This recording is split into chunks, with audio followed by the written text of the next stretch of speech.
Buenas tardes, doctora Lucía Castro. Somos el grupo D. Está conformado por Carranza Bella, Reyes Daisy, Torbay Cintia y mi persona quien les habla, Cerezo Niurka. Hoy vamos a hablar del marco conceptual para la información financiera, específicamente del capítulo 1 y capítulo 5. El marco conceptual para la información financiera es una base teórica que guía la elaboración y presentación de los estados financieros. Su función principal es ofrecer una elaboración coherente que oriente a personas que preparan la información, de modo que los informes sean claros, útiles y comparables.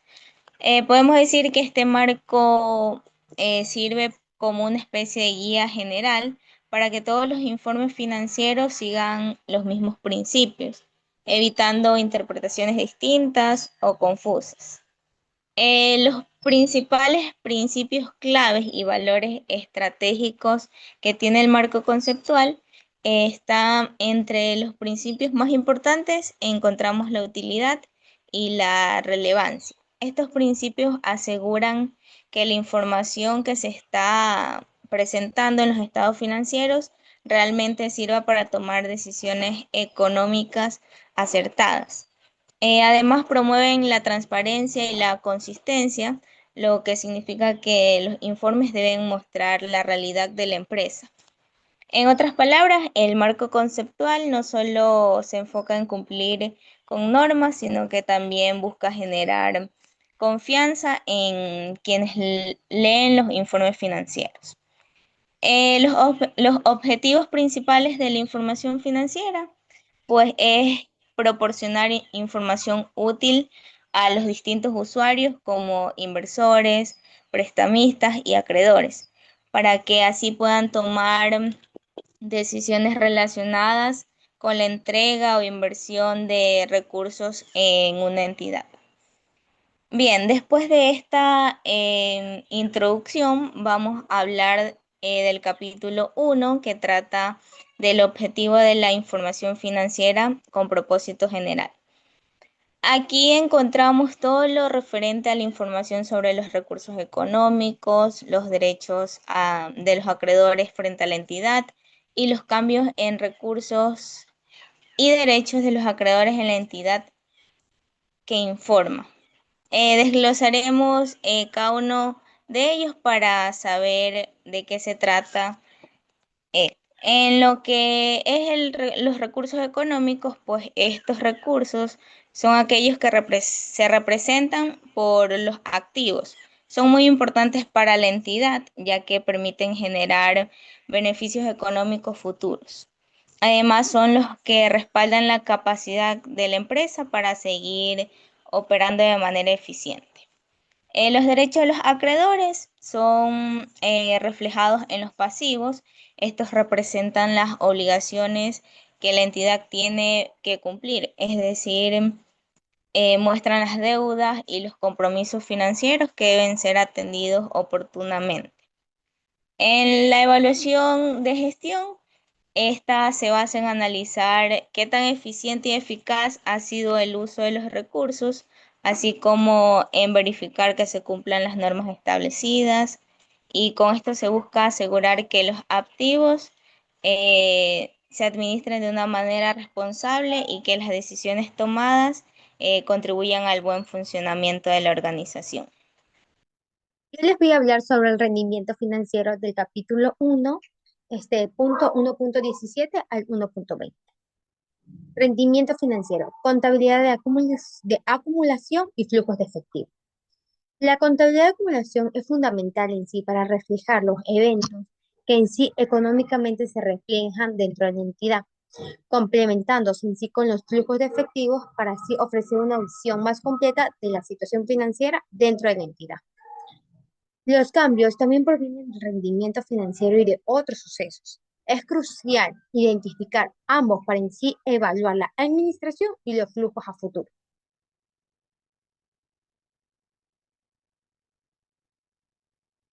Les voy a hablar sobre los cambios en recursos del rendimiento financiero del punto 1.21. Los cambios provienen en sí del rendimiento financiero y de otros sucesos, como por ejemplo la emisión de deudas. Es crucial identificar también ambos para así evaluar la administración de los flujos. Como primer punto tenemos la contabilidad en acumulación que en sí refleja los efectos de la transacción cuando en sí ocurren, no solo cuando hay cobros o pagos, sino para mejorar la base en sí, la evaluación de los rendimientos dentro de la entidad. Ahora hablaremos sobre la capacidad de generación. Indica en sí en la medida de la entidad ha incrementado en sí los recursos mediante operaciones, no solo por los recursos de inversores. Ahora les voy a hablar sobre la información sobre el uso de los recursos económicos del punto 1.22. Los estados financieros deben mostrar cómo la administración utiliza en sí los recursos de la entidad, evaluando en sí la eficiencia y la responsabilidad en la gestión de los activos. Esto permite en sí que los usuarios puedan juzgar una capacidad en la parte de la gerencia, para así generar el valor y mantener la estabilidad financiera dentro de la entidad. Como conclusión del primer capítulo, la información financiera nos da un propósito general que nos busca en sí facilitar la toma de decisiones económicas racionales dentro de la entidad que se nos vaya a acumular. Su valor también radica en su capacidad de predictividad y conformidad sobre el desempeño y posición y manejo de ciertos recursos dentro de la entidad. Aunque se basa en sí, las estimaciones y juicios constituyen en sí la herramienta esencial para en sí evaluar la situación de rentabilidad en un futuro financiero dentro de la empresa. Le voy a hablar sobre el capítulo 5 del marco conceptual para la información financiera. El capítulo 5 tiene como tema reconocimiento y baja en cuentas. Este capítulo es fundamental porque establece las reglas del juego para saber qué información se incluye y qué se elimina de los estados financieros. Como primer punto tenemos el proceso de reconocimiento. El reconocimiento es el acto de incorporar formalmente una partida a los estados financieros, como balance, estado de resultados, asignándole un nombre y un valor. Este proceso es vital porque establece un vínculo contable entre todos los elementos. El reconocimiento de un activo, por ejemplo, el efectivo de una venta, está directamente ligada al reconocimiento de un ingreso. Criterios para el reconocimiento. No basta con que una partida cumpla la definición de activo o pasivo. El reconocimiento solo procede si proporciona información útil a los usuarios, lo que implica dos criterios fundamentales. Relevancia, que es la capacidad de influir, cuando se reconoce si la información sobre el elemento y cualquier ingreso o gastos asociado es capaz de influir en las decisiones de los usuarios. Si hay una gran incertidumbre sobre la existencia de un activo o pasivo, su reconocimiento podría no ser relevante. Representación fiel, que es la fiabilidad de la medición. Se reconoce si el importe medio es lo suficientemente fiable para representar fielmente el fenómeno económico. Bueno, dentro del capítulo 5, como ya le indicó mi compañera, tenemos lo que son los criterios de reconocimiento. Dentro de estos criterios de reconocimiento tenemos a la relevancia y la representación fiel. La relevancia pues significa que la información debe ser útil para los usuarios. Estos usuarios son los administradores, los inversionistas o creadores, para que ellos puedan tomar decisiones acertadas según la sesión 5.12. También tenemos lo que es la representación fiel, pues que esto significa que los datos contables pues deben de reflejar de manera exacta la realidad, o sea, la situación económica y financiera de la empresa según la sesión 5.18. Hay ciertos factores pues que influyen en la información para que la información pues deje de ser relevante. Uno de estos factores, pues, es la incertidumbre sobre la existencia de un activo o un pasivo. Es decir, que cuando no se tiene la plena seguridad, pues, de que si realmente existe un derecho o una obligación, que deba reconocerse. El otro factor, pues, es la baja probabilidad de entrada o salida de beneficios económicos. Esto ocurre cuando la posibilidad, pues, de que ese activo genere ingresos o de que el pasivo, pues, cause algún tipo de desembolso muy bajo. Eh, la relevancia no solo depende solo de uno de estos factores, sino que ellos trabajan de manera conjunta para determinar si vale la pena reconocer o no ese elemento en los estados financieros.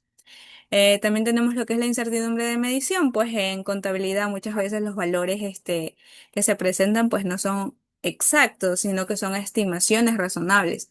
Esto sucede porque los activos y pasivos pues deben de medirse y esa medición pues puede tener un grado de incertidumbre.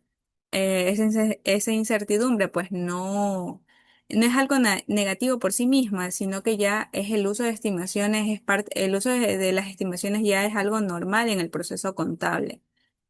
Sin embargo, cuando el nivel de incertidumbre pues tiende a ser muy alto, puede afectar hasta la representación fiel, ya que los resultados pues no van a reflejar con precisión la realidad económica como tal. También tenemos lo que es bajas en cuentas. Bajas en cuentas se refiere a eliminar total o parcialmente un activo o un pasivo de los estados de situación financiera. En el caso de los activos, pues esto ocurre cuando la entidad pierde el control sobre ellos, y en el caso de los pasivos, pues cuando deja de existir la obligación que los originó. Este proceso busca que los estados financieros pues se reflejen de forma fiel. Los bienes y obligaciones que realmente mantienen a la empresa en la fecha de presentación, así como los cambios que se producen por las transacciones realizadas. De esta manera, los requerimientos pues contables aseguran que la información sea presentada de manera coherente, transparente y veraz, representando fielmente tanto los elementos que permanecen como los efectos de las operaciones que los modifican o los eliminan según la sesión 5.27. Gracias.